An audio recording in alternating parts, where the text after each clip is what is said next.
This is episode 49 with Kirstin Nussgruber.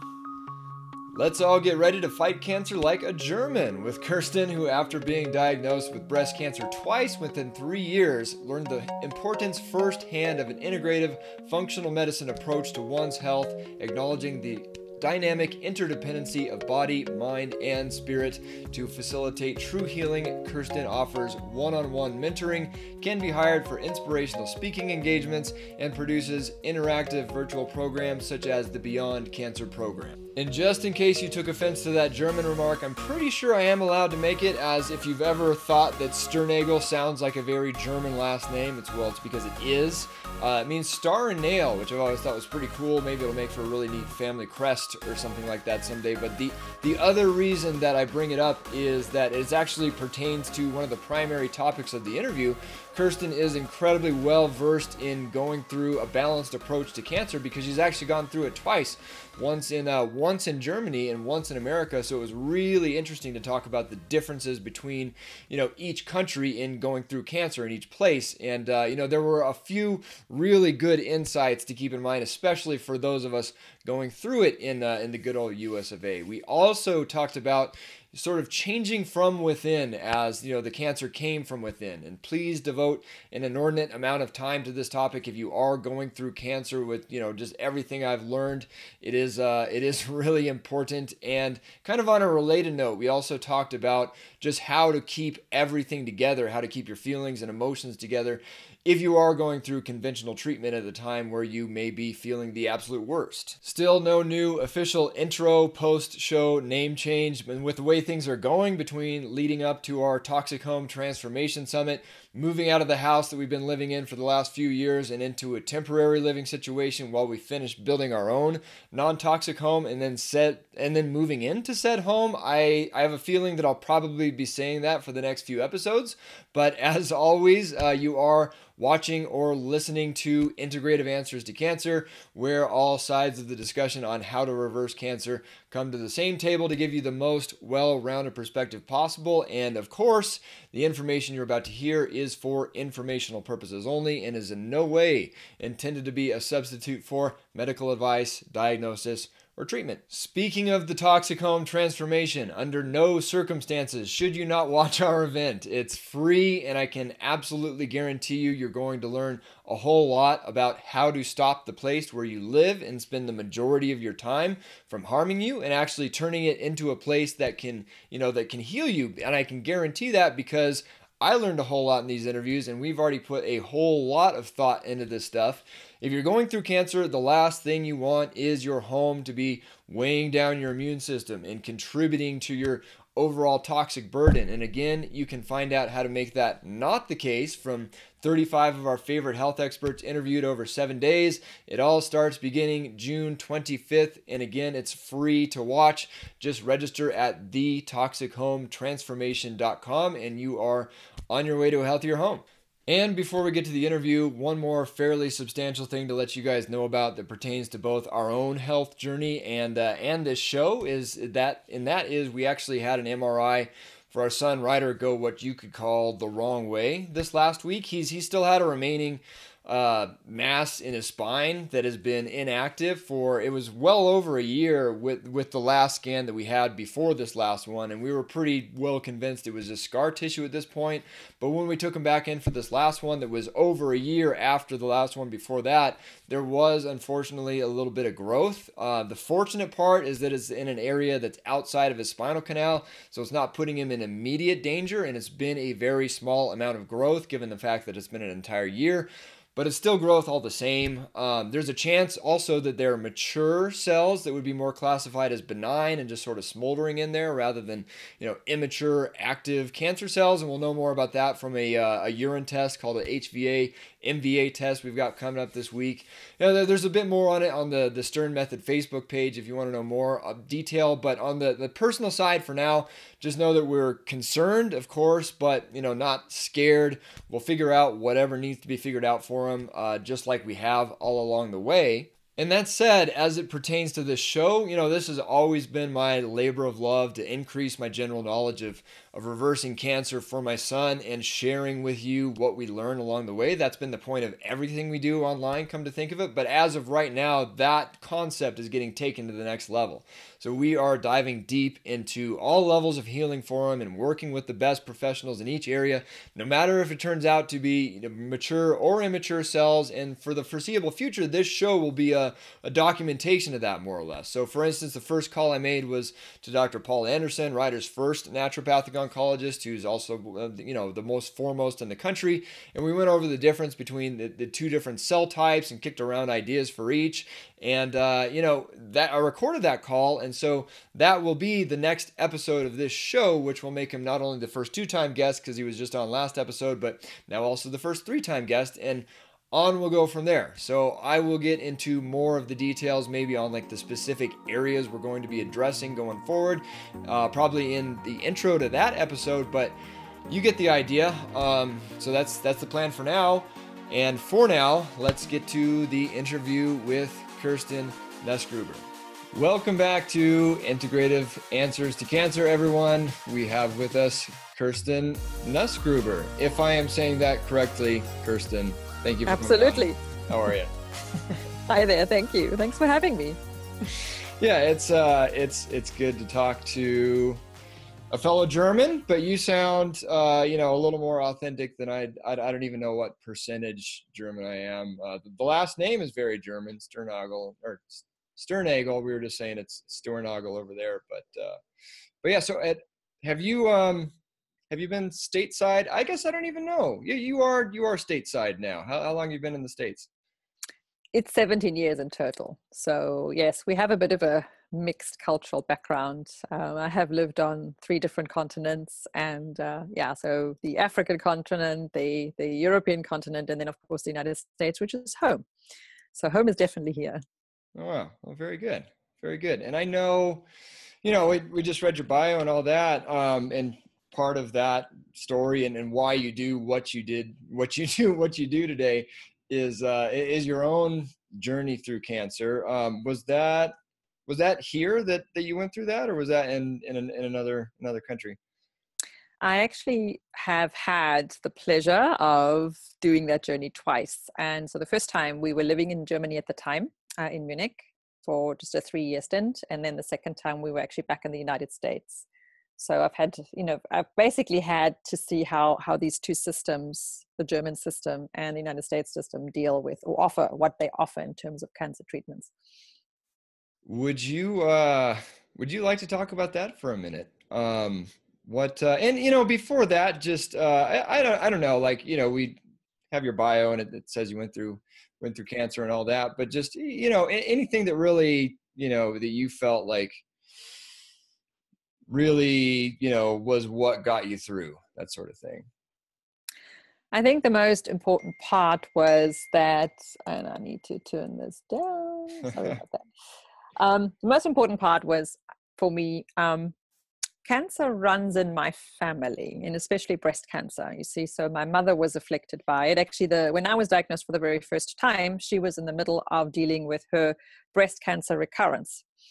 Her sister, my aunt, had breast cancer twice and actually passed away from it at her tender age of 39. And I was diagnosed for the first time when I was 39. So you can see this kind of energetic pattern running through the family. And to me, it was most important to kind of not fall into what my family at the time kind of seemed to expect is, oh, it's your turn now. It's a genetic background that we have, and kind of await your turn. And I think I was a little bit in that mindset too.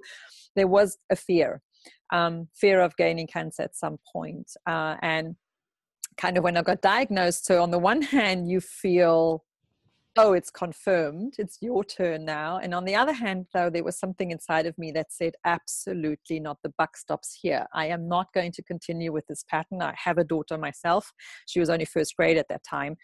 And I did not want this to continue. And I did not want this to define my life. So to me, it was very important to understand that there's more to this. And I kind of, when you have this fuzzy feeling that there is something else going on here, and I need to tap into that. And that to me was the most important equation in the whole healing process as well. So on the one hand, you obviously have to deal with the physical aspect of you have a cancerous tumor in your body. But then on the other hand, figuring out what's underlying this, what kind of patterns are being played here, and how do you really heal? What does healing really mean? And that to me opened up a whole new road that led me onto the healing path that I still am on now, and continue to be on. And even when I had the second diagnosis as well for me at the time, so that was another huge wake-up call, but another learning curve for me too. And it's kind of you and that's what and I know you read it out in my bio. The title of the book that I wrote was How You Transform Your Relationship with Cancer. And that's to me the most important part when we face cancer. And I say it like that now. And I know when we first diagnosed, you just can't embrace that idea yet, because you're just in such a state of shock and overwhelm. But that's really how we transcend cancer, is we have to transform our relationship with it. And the relationship that my family had with cancer was, we need to fight it, we need to kill it, and it's this mean enemy. And if someone was diagnosed, I grew up that way, if someone was diagnosed, we all went into mourning. This person was just diagnosed with cancer, right? Family member, and we all went into mourning already. And to me, that just didn't ring true. It just, to me, it was this is trying to tell me something. My body is trying to tell me something. Do I have the genetic mutations? Maybe. Have they been expressed? Yes, they have, but let's figure out why. And just a side note, I actually don't have the typical breast cancer genetic mutations, even though you'd think I do because of my background. I actually don't. So they're not there for me. So again, that's something interesting to kind of try and figure out what are the root causes. And there are many. They are multi-layered. There's never just one thing. And the same as healing from cancer. There's never just this one thing that we can focus on. We need to really understand that it requires a multi-layered approach, and many things kind of feed into why this body actually got cancer. Yeah. So on that note, you have the family history of breast cancer. You got breast cancer, but you don't have the genetic mutations. And I hear this all the time, and that was kind of, the old school way of thinking, I guess, if you want to put it like that, it runs in the family, that sort of thing. But what do you attribute it to? Because, now that we know that, like, epigenetics are not the same as genetics. Like, your genes can be turned on, they can be turned off. You can have these mutations, you can have these mutations. Cancer may not even be, genetic at its core at all. It may be more of a mitochondrial disease, all this type of stuff that, would argue against just you, quote unquote, inheriting it from your parents. But all the same, you do have this trend in your family. So what do you attribute, your situation, or just that kind of situation in general that isn't necessarily genetic, but it's still something's going on with your family in particular? That's a very good question, because at the time when I was diagnosed, I actually thought I was living a pretty healthy lifestyle. I wasn't overweight. We were eating, we were cooking my own food, eating what I considered to be pretty healthy. I had, exercise as part of my life. But when we really start looking deeper, and then we, on this path of exploration and educating myself, coming across, you alluded to the fact, the mitochondrial health, the actual health of the actual cell, what does that involve? And that's really what needs to be looked at as well from a healing point of view and going forward. And that's what I, kind of try and educate my clients to understand too, that what caused these cells of yours to misbehave and to become opportunistic, right? Because most of our cancers develop like that.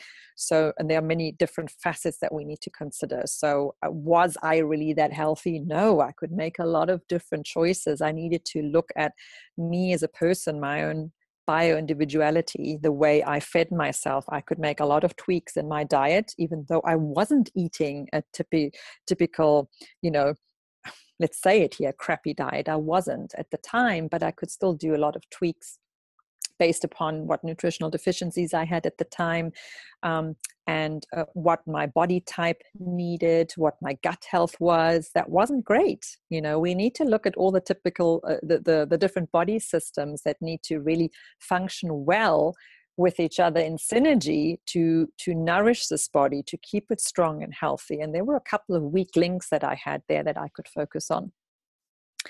Then, of course, you get to the whole emotional side, and I knew what kind of, there was a trigger in my life at the time, and that was a relationship with someone that was very close to me, actually a relationship with my mother. And there were elements there that really needed my focus. And my mother wasn't well, and I really needed to sort that out while she was still alive for my own sake. And that was work that I did over a longer period of time, spiritual, emotional, energy work, which was very, very important and really bubbled up to the surface with this cancer diagnosis. So it was important work on that end as well, trying to understand that our subconscious plays a huge role in creating this environment that is our body, and how underlying thoughts and belief systems can really weaken this inner terrain, this body. And that's what this whole thing is about. We need to focus on healing ourselves from the inside. We have to look beyond us in terms of what influences this body, external sources like toxins from the environment that we can control to a degree. And then having to go within, though, what's fueling us from within, what's creating an imbalance from within, besides what we feed ourselves and what the state of our inner system is like. And so from a mental, spiritual, emotional point of view, there's a lot we all know. We actually all know that there are areas, and in particular the areas that we kind of shy away from. And we say things like, I don't want to talk about that right now. Or we start feeling emotional pain, and then we go into escape mode. We either eat a lot or eat sweet foods, or we engage in other kind of behavior, escapist behavior, maybe just binge watching movies, as long as we don't have to think. We kind of block this emotional pain that's coming up. And we quench that. I don't want to talk about that now. I'm not those kinds of moments are signs that that's exactly what you need to focus on. Your most uncomfortable moments is exactly what you need to focus on as well as everything else that we do when we have cancer. And I got that. I understood that, and that's what one of the priorities was. Yes. Yeah. So do you think, as far as, what transpired between, going down the line in your family, was it some sort of like inherited energetic thing almost? Like, or just like the same, maybe the same thought patterns and, negative beliefs or whatever it is, the stuff that you were working on, is that what you inherited, do you think? I don't think I inherited Or, it. inherited's the wrong word. There was Yeah. certainly if you go back and see, I could point out to you with both my aunt as well as my mother where there were areas in their lives that, they weren't consciously aware of what was really happening. Both of them were incredible souls. They were incredible role models to me to a certain degree, but kind of having gone through this transformative process that I have gone through, and I'm still on that road. We are constantly evolving, right? Because we're opening ourselves up to what the universe is supposed to teach us. And if we're willing to be open, then all lessons come in. And I saw with both of those people, including my grandmother too, because she had an autoimmune disease, which my mother had too, by the way. My mother had both. So she got the breast cancer and she got the rheumatoid arthritis. My grandmother had the rheumatoid arthritis for years and years, since her 20s. And then her other daughter, right, my aunt, had breast cancer. So you can see how these patterns morph. And certainly there are certain energetic patterns that when we start working on an emotional level, energetic level, we can see how these things are linked. And that we need to, it's really with within our power to transcend that, right? With the help of certain qualified practitioners, of course, because that's not something you can just suddenly do. That's something that other people help you attain in, in various modalities, but a lot has to do with going within, with allowing yourself to relax very deeply and connecting with your inner self. It's, if we just talk basically here, your gut feeling, why do we have that? Why does certain things suddenly pop up? We need to be cognizant of what that is, and not just put it aside and ignore it. But whenever I have a certain reaction or a certain thought pops up in any new situation that kind of requires me asking a question of myself, I listen to what comes up, because that's really your inner self speaking, even though sometimes it doesn't make any sense at all. But that's kind of, all right, what's coming up here for me? Let me delve into that a little bit deeper. Yeah. And, I'm glad you mentioned that, just, working with someone that has been doing this stuff for a long time and is good at working with people and helping them go through this sort of thing.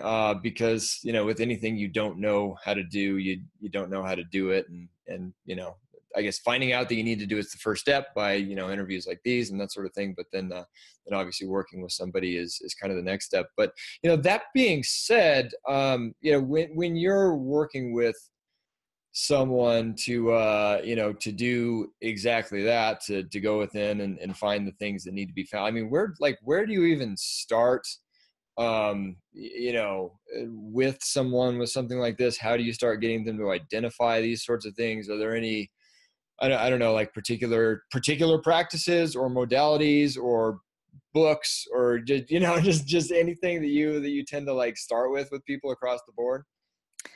Well, my role really for those clients that really want to be coached by me, my role there is to get them to understand that this is a very necessary and very important part of the healing process. I'm not that practitioner that does this work with them, right? It really depends on the individual person. We all come at different levels to the plate, and you know that for yourself as well. I mentioned earlier, we evolve all the time, we're learning all the time.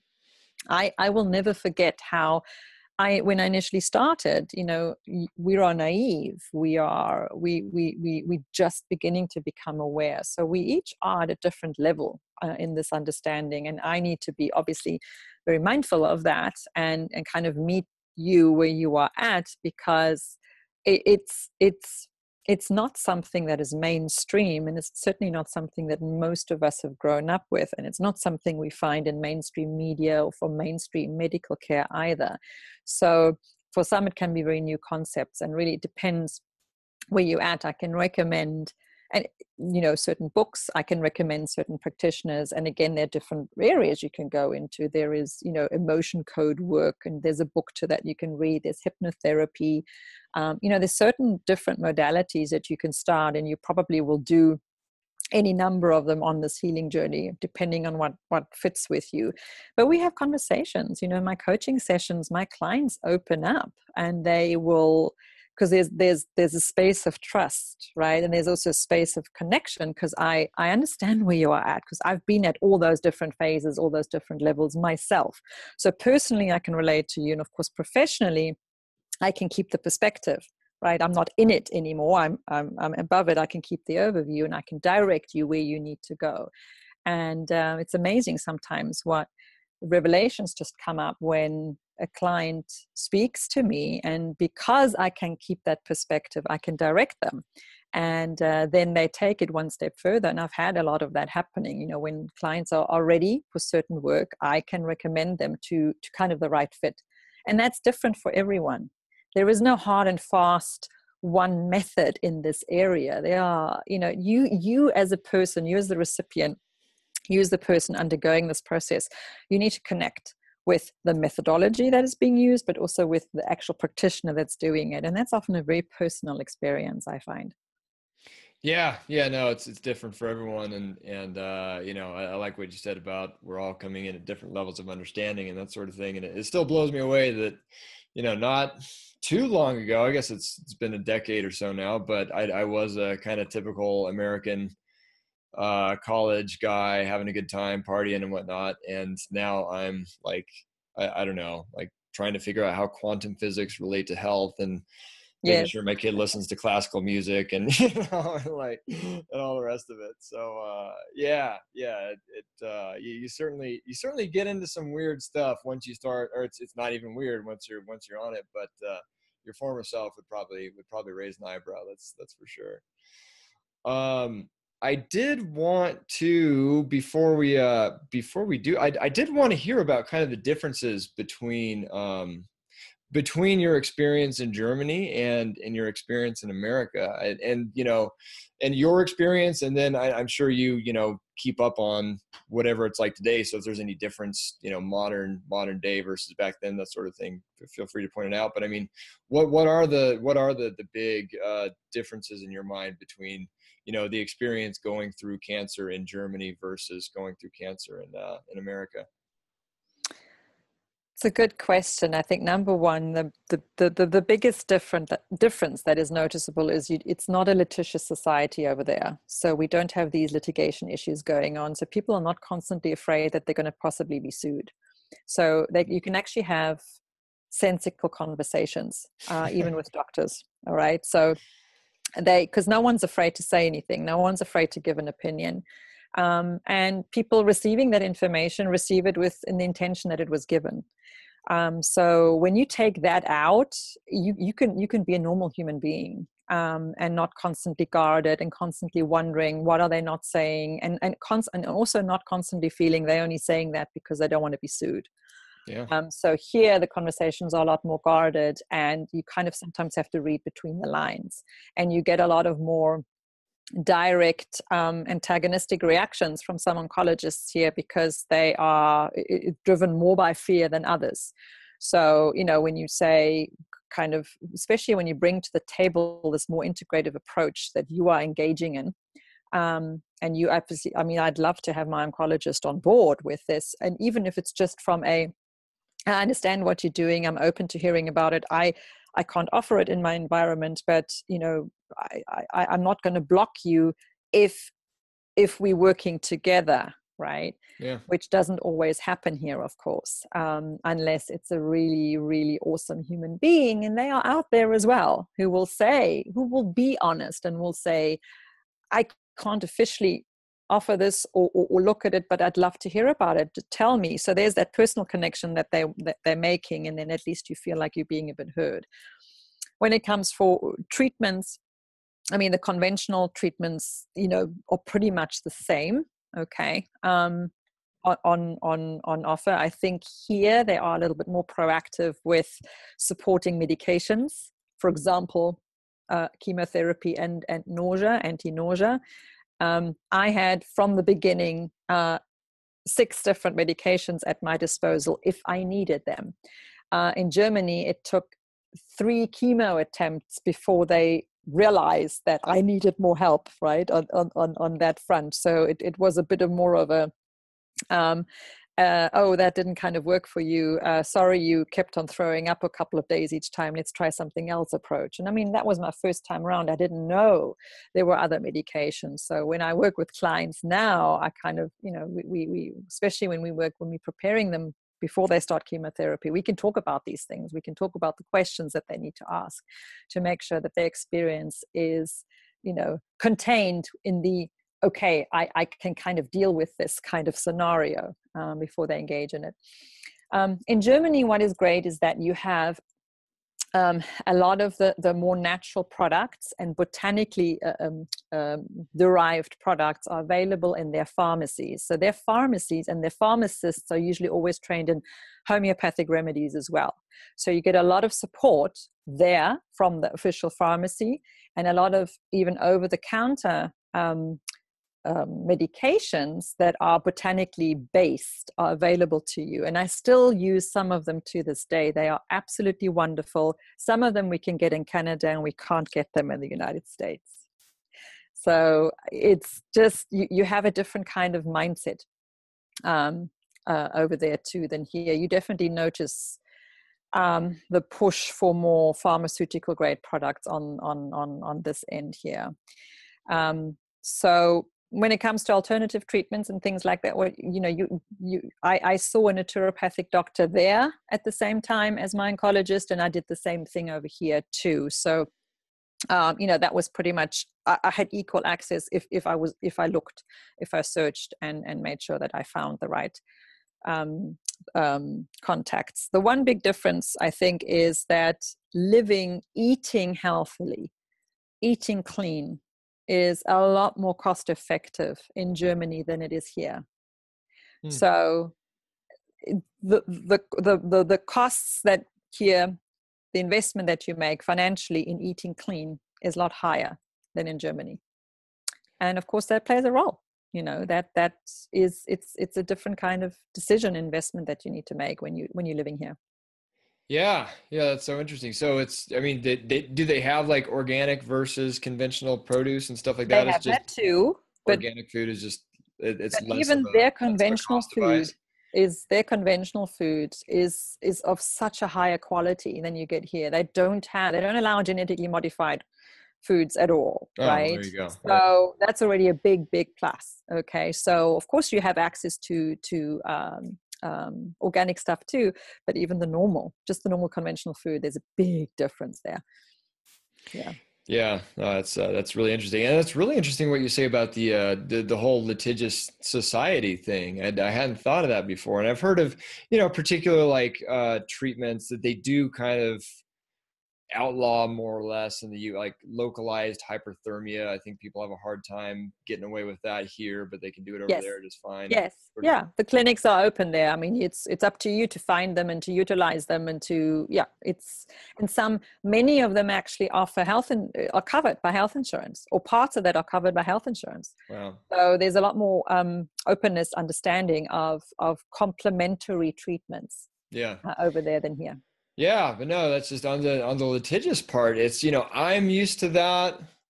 Like, I always thought that it would be so much easier to go through cancer as like, if it was me instead of my son, because with, when it's your kid, it's like that covering your rear end side of things, like times 1,000. Because nobody wants to say like one word. And even like on the natural side, it's probably like might be even worse than on the conventional side, because at least on the conventional side, they have these, certain protocols that they follow and that sort of thing. But on the natural, it's like nobody wants to say anything that could upset any sort of thing. And I would like, even like dosages, like if I was seeing a naturopath or something like that, it would be like, all right, well, what dose should I, give my kid of this stuff? And they'd give me some just ridiculously watered down, like, not even a general health recommendation. It's like, come on, I'm trying to reverse cancer here. I'm not just trying to, pick it up a little bit, but it's a parasite from within the society here, because people are willing to sue over things like that. Yeah. If that disappears, then people can be just more honest again, more direct with you. That's what I find. I mean, I understand why people need to protect themselves, because you get crazy people out there that will take advantage of the situation. Yeah, no, and I didn't even like hold it against them. It was just unfortunate and frustrating. And I just came to the realization very early on that I could, I just needed to gather all the information I could and make my own decision, because at the end of the day, it was on me to, to make the right decision, whatever that was. And, just because one person recommends something doesn't necessarily mean it's going to be the right decision. It still is, if you think about it, because, we don't, especially when we enter the realm of alternative treatments, we don't know how this body will react.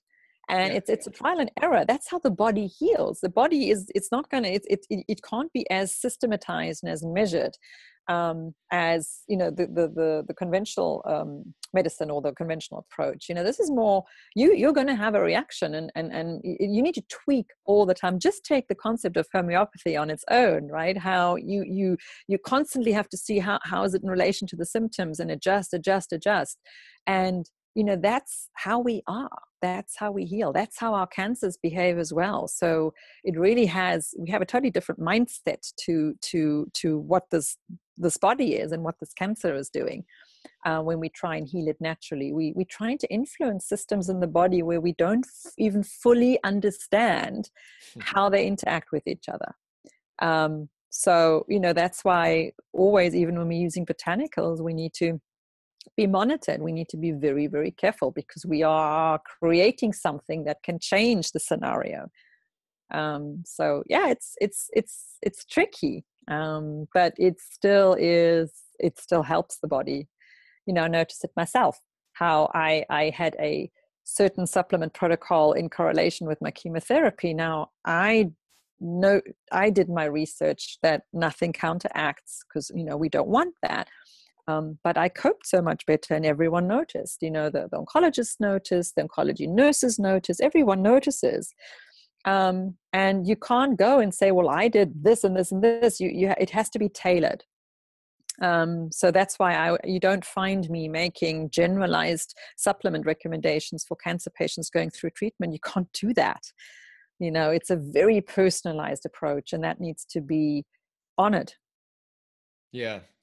Yeah. And so here's a question that, I thought of a little earlier, that I'm curious to get your take on. So, you went through chemotherapy. A lot of the people that you work with go through chemotherapy. But then you're also working on this emotional, spiritual side at the same time. And you kind of alluded to this question earlier, but, how do you kind of reconcile the two? Because obviously you can take a whole bunch of supplements. There are a whole ton of things you can do to mitigate a whole lot of the effects of chemotherapy, to make it not nearly as bad as someone that just, walks in with their, cheeseburger and Coke and says, let's do this. That being said, I haven't talked to too many people, even going through a full-blown integrative approach, that didn't, feel like crap for the most part. To some extent, that is. And yeah. like the whole environment, and it's, it's kind of a depressing thing and all that sort of thing. So like, how did you go, do that deep emotional, spiritual work, while you were going through it? How, like, any kind of guidance that you give people, leading up to that sort of thing? Or do you I don't know, like, do the chemo now and do the emotional work after you feel better? Just, I don't know, like any kind of general strategy there would be, I think would be helpful to people. It's really, every individual is different, and it needs to be a step-by-step approach too. So when you're really in the throes of chemotherapy, that can be a very tough time to start going through the whole emotional process, but you can support yourself with guided visualizations. Even, sometimes clients struggle even to meditate because of just the effects that chemo have on you. You're not yourself, right? You're kind of almost beside yourself all the time. And even I couldn't calm my mind sufficiently, but I used guided visualizations, every single day. And that got me to get to that kind of state where I could just also envision how, this is helpful. And I made a conscious, intentional decision to go along this treatment route, right? So same as what the webinar that I'm going to be having next week is all about, start your cancer journey the right way. There are a couple of things you need to consider before you make that big decision. What kind of treatment am I going to have? So that when you then make that decision, you kind of on board. And even when, and we know we're going to have side effects, right? But still, we are on board. And mentally, I see that in all my clients too, when we can do the prep work before, they cope a hell of a lot better, because you kind of can compartmentalize things, and we can take something as big as saying emotional self-care. There are many facets to that, right? And you just tone it down, and depending on the individual, you can tone it down a hell of a lot, or not as much. It really depends at what level you want that, you're looking for that other support. And then we just take it step by step. We are all different. We learn different, and we need different paces at which we learn. So it's no use me saying you got to start this all at the same time. That's a lot of BS, because I certainly could not do that. When you're going through chemotherapy, like I said again, you're not yourself, and that's okay. That's okay. It comes with the territory, kind of a thing. But don't expect that you can you are mentally as agile and active and proactive as you were before. You're not. But we can still do little things in those areas. And, that's fine too. We know we have to adjust our expectations according to where we are at on this whole spectrum. And thank God there are so many choices and options for us. There really are. And then we turn it up later on, once we get beyond the cancer stage. And that's a wonderful awakening period too. That really, really is. People come out, they're like, whoa, because when they're ready for it. Yeah. Could you maybe talk about that for a minute? The difference between, cause I just, we just had my son's first naturopathic oncologist on. His name is Dr. Paul Anderson. And he made reference to the point that we were kind of talking about this chemo versus no chemo. Within the world of integrative cancer treatment, you have the spectrum. It's not just like everyone's on the same team. There's the whole, all natural all the time side over here, and just the, completely integrative, do everything your conventional guy says over, and then, we'll do some natural stuff too, that sort of thing. And, then the whole in between. But what he mentioned was that, even if you do go through conventional treatment, that treatment that you receive, and even like the intense frontline natural therapies like the injections and IV vitamin C and stuff like that, it's still like kind of 10-20% of the total care you need. And a lot of the real healing does happen after what you would consider to be the treatment that most people would think that's the stuff doing the healing, but it's really the stuff that comes afterwards. Yes. Could you just kind of maybe elaborate on that? Because I think that's kind of where you were going, and that would be a good continuation. Yes, no, absolutely. I think that's, people need to understand that we're on this healing journey, life for life. Okay, it's a process that we are now on. Cancer is not an event that we deal with. It has a beginning and an end, and then we kind of either move on with our lives or we go back to our previous lives. Kind of let's shatter that illusion. That's just never going to happen. This is really a lifelong journey, and we have to, especially when we're going through conventional treatments, when we finished with them, the body is at its weakest, really. All right.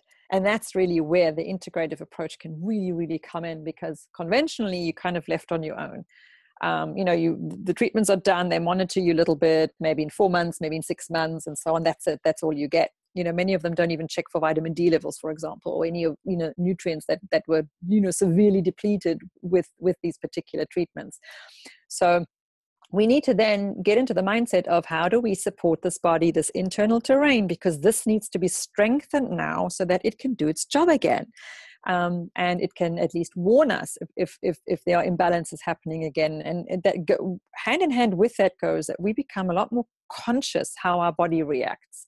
We kind of, clients have said to me, it's like waking up out of a deep Cinderella type or Sleeping Beauty type sleep, right? And suddenly realizing I have a body, it reacts to things. I can be in an environment, for example, a newly painted room or a brand new car, and I feel funny. I get a headache of this, and you go, yeah, it's exposure to certain chemicals that we took for granted. We didn't necessarily, we thought it was normal that we maybe suddenly even have headaches here now and then, but now you get to the point where why do I have a headache now? What is that in relation to? So we tune into our bodies very differently. And what does it take to strengthen this body? Physically, first of all, all the deficiencies, the gut health, can we absorb the nutrients that we're getting from our food? Do we have any other imbalances? Do we have cellular inflammation going on, oxidative stress, right? What other inflammatory pathways have now maybe been activated through the conventional treatment? So you need really a naturopathic doctor or, someone clinical in the integrative world to monitor that for you with a lot of functional testing going on. So I do that every year still.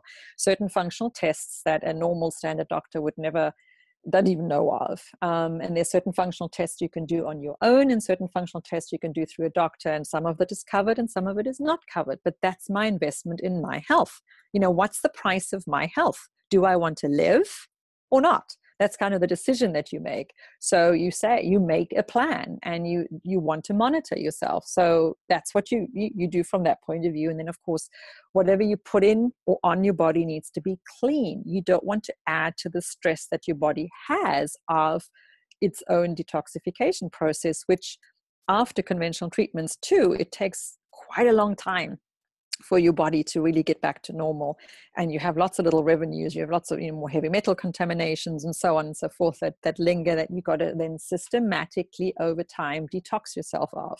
So there's a lot of mopping up, cleaning up work to do when you're done with conventional treatments. People need to understand that,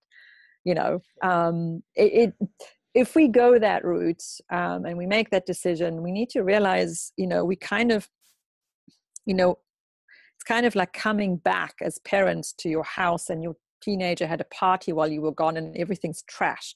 That's what your body is like after conventional treatments. And you got to systematically, slowly start cleaning up and repairing and rejuvenating. And that takes time, right? So that's just physical. That's just the physical part of it. I haven't even touched on, emotional, mental, and so on, stress management, things like that. We really have to work on all those areas as well, to understand what do we need to do differently? What do we need to do differently? Well, yeah, I guess that's probably the extended answer to even my question before about the, spiritual stuff during the chemo is, well, you got a whole lifetime to work on that stuff too. And that's, I think, both of those sides are likely, I obviously no statistics to back this up or whatever, but the people that take the continued healing seriously, even if they're not like fully, into the natural integrative side, but at least they, have understood that there's, there was life before and there's life after, and we're just going to try to do things better afterwards. I have to think that that's the big difference in recurrence with at least a lot of folks. You know what I mean? Would you agree with that? Something, because obviously that's the scary part is it going to come back? But I think, yeah, I think people that kind of take that view is it's certainly less likely to come back. And I think anyone who sort of engages in some kind of alternative forms of healing, we realize we have to change our mindset around cancer, because often people get a lot of recurrences. Actually, people that are only doing alternative treatments, for example, many of them get a lot of recurrences throughout this journey until it stops. And each time something else they need to address. It's just part and parcel of the overall healing. Yeah. You kind of know that I need to still do something else. I need to still do something else. And it's, it's not as cut and dried. We as a society need to move away from this. Everything is so clearly defined in our lives and given to us, and we have support everywhere we go. We have a lot of things to figure out about ourselves. That's life. It's normal, right? We've become a very complacent society. And when you go back to when healing was still done the old-fashioned way, tweaking here, tweaking there, trying this, trying that. This is not working as well. Let's add this to it. Even in the botanical world, right? If this remedy on its own is not strong enough to cause a relief of the symptoms, we have to add something else. And sometimes it's just time. We just need to kind of allow the body to heal. And sometimes that's painful. It doesn't just stop. Sometimes the pain is necessary because it's actually part of the healing process. Yeah. Or, cured, not cured, in remission, not in remission. That's pretty much all. I mean, we never have wants to know in the West anyway is, are you one of those two things? Yeah. We never have guarantee, none of us do. And we just kind of, we do what we can. And I want to be proactive. I'm not this passive victim. I saw how my family was. Like I said, someone was diagnosed in the family with cancer, and it was expected that we cancel our vacation plans and just stay home, even if we weren't even, this family member was on a different continent. We couldn't go there. Yeah. But no, you got to cancel your vacation plans, and we got to sit home and just mourn. I've come a long way since then, and same thing. I do what I can, and I have a totally different relationship with me and myself. Even when it comes to this life and death situation, I'm on a very different plane there, because of all the work that you do, and because of when we realize who we really are, and what we're really here to do. We kind of, it's a very different place to be. Yeah. Yeah, yeah, sure. Excuse me, sure is. We're running down on time, but I do want to make sure to get to this interview will be released this coming Monday, which you could probably tell me what that date is offhand. But you have a webinar and I believe a course of some type you're working on as well. Do you want to let folks know what you're up to there? Yes, sure. So this on June the 18th, my free webinar will be released, and that's called "Start Your Cancer Journey the Right Way: The 5 Things That You Need to Know Before You Make Any Decisions."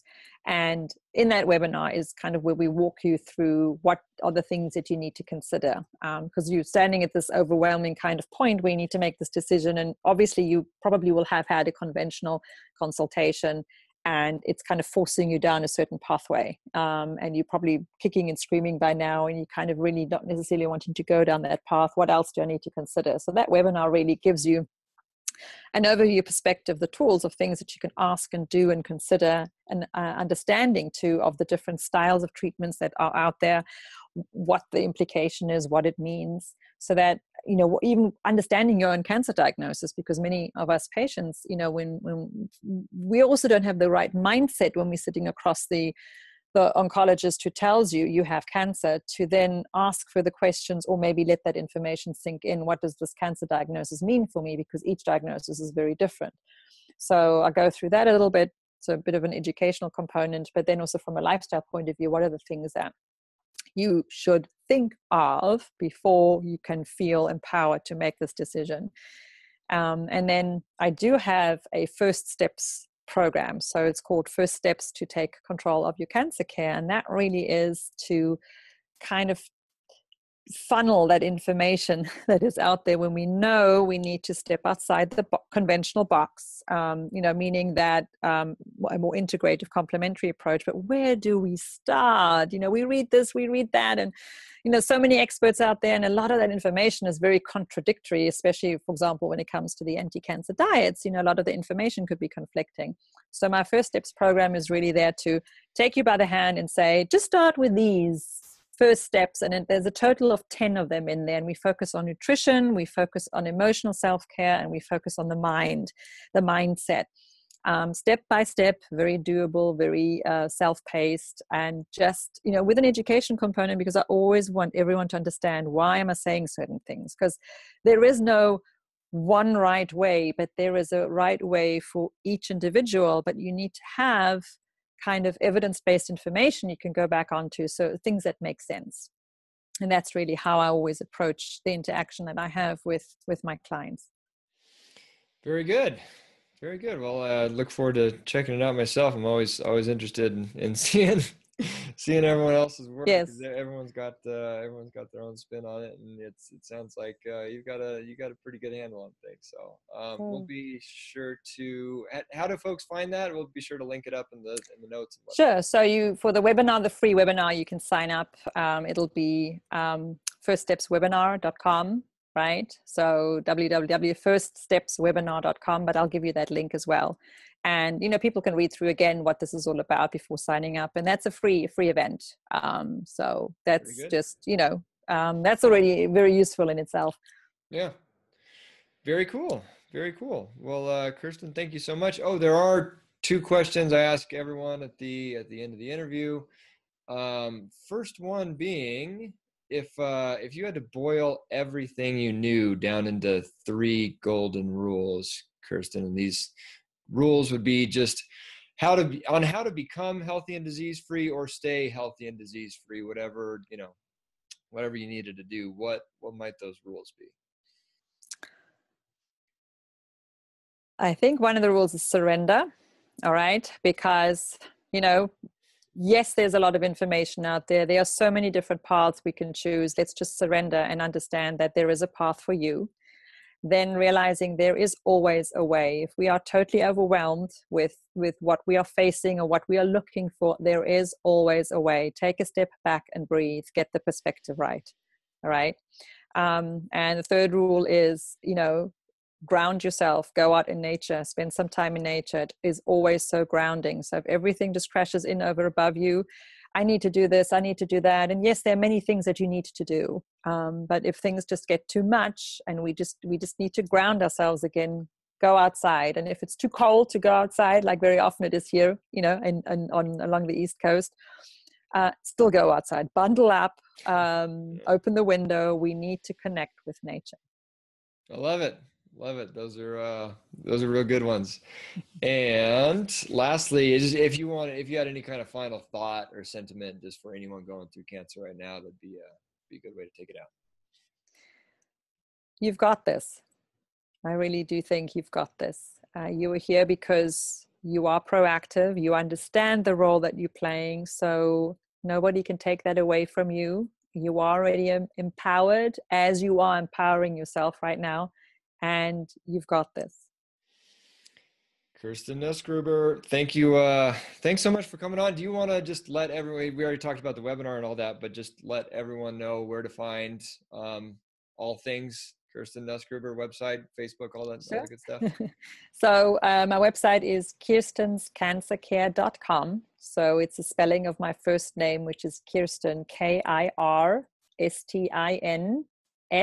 and then cancercare.com, kirstinscancercare.com. There's a lot of information there you can find, lots of videos from me too. I do have a Facebook, just Kirstin Nussgruber, that you can find me and that you can follow as well. So yeah, I look forward to welcoming you to my tribe. And I appreciate this opportunity, Ryan. And I think also the work that you do is so invaluable. So we are all part of this. And, you know, you created a niche for yourself, which is a niche that is, you know, a totally different area with childhood cancer. And I just think the work that you do is incredible. So thank you. We're all blessed to have you. Yeah, I appreciate that. We're all doing our part, I suppose. Oh, last question. Are you standing in a library, or are all those books yours? No, those are mine. Those are mine. Education takes a while. Yes. I love it. I just there's so much we can learn when we are prepared to step outside the box. So this is all mine. No, I like it. We're building, you know, we're almost done building our house, and I'm looking forward to getting to, you know, have all the bookshelf space that I desire. That'll be I'm sure your collection is vast as well. Catching up to you. All right, Kirstin, thanks so much for coming on Integrative. Well, thank you. Cancer. Take care. Thank you, everybody. We'll see you next time. There you go. I really hope you got something valuable from this interview with Kirstin Nussgruber. If you did and have not already subscribed to this show, be sure to do so. Integrative Answers to Cancer on iTunes or Stitcher, or the Stern Method YouTube channel, which houses this Integrative Answers to Cancer show on YouTube. Really proud of what we've done with this show going forward, and going backwards, and I think going forward it's going to be even more instructional, as you see kind of step by step how we take things, how we do things with Ryder. And on that note, if you would like to support us in our work with this show, we would support you in doing so, and have made it really easy to at thesternmethod.com/crowd sponsor, where you can pledge $3 a month is all we really ask, and that does add up and just makes things stable for us, especially in this transition going from doing all of this around a day job to now flying solo, so to speak, and this is our full-time thing, is spreading this information. So again, that would really help if you can. Know how it is to need that last $3 though. If you can't, no worries. Happy to give you the information either way. But again, that is thesternmethod.com/crowd sponsor if you're interested in checking out how to help. Stay tuned on that note for the more personal format going forward. I think this is going to be really neat and instructive, as you'll basically see everything that I think needs to be addressed after 4 years of going through this stuff, researching it in a more systematic way. And please do keep Ryder in your prayers going forward. That would really mean a whole lot to us. Music was provided by the Fat Rat and Tasty Network, and all production and editing was done by the best partner through this crazy adventure I could ever ask for, Teddy Sternagel. If you are going through cancer, as always, we all just need to keep going. This is Ryan Sternagel signing out for now. God bless and Godspeed.